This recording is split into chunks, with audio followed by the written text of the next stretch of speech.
Hi, Van. Hey, Russell. Nice seeing you again. Nice to see you. We know each other for a while, and we've attended some things. I've actually taken Van's infill and action course as well. Fantastic. Just let anybody know, Lishasana. But we're in January, New Year. We're at OREIO. Yep. One of the things that keeps coming up is that it's very easy for all of us to talk about the success of real estate. But a lot of the times that there's things that people have to go through in order to get to that other side, like the Shawshank Redemption. And you've told me a number of stories. Do you have one in particular that you can share with us about what happened? How did you get through it? Enlighten us on that. Yeah, I have a story about last summer. We're in a build now, getting near the end of it. And when we had the project permitted, the drawings showed a storage basin in each of our rooming units. And engineers' drawings showed we had bar sinks in each unit. And we were approved for permit. We went to construction.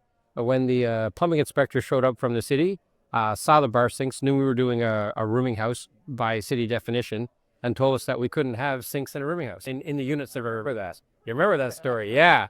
Yeah. So back and forth with the inspector once or twice, with his manager half a dozen times.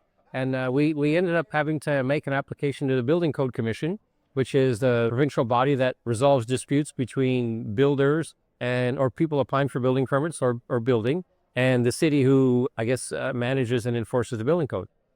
And we were eventually successful at having the chief building official from Ottawa get involved and say, no, it's okay to have a sink in a rooming unit. That doesn't constitute a kitchen, which was the issue that the plumbing inspector was raising. So that did take 3 months, though. It forced us to redo a bit of work on our site.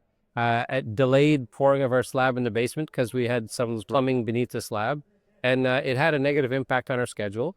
I wouldn't want to put a number on that, but delay came because of disagreement between our interpretation of the building code and the city's interpretation. Right. So worst case scenario, don't know, but problematic for sure. Yeah. And you know what? This is how you get through stuff with tenacity and consistency. Van's known for this. Thank you, Van. Yes, thanks very I much. appreciate it. Yep. Thanks. So Building Code Commission, remember that next time you and the city don't agree. Right. Thanks.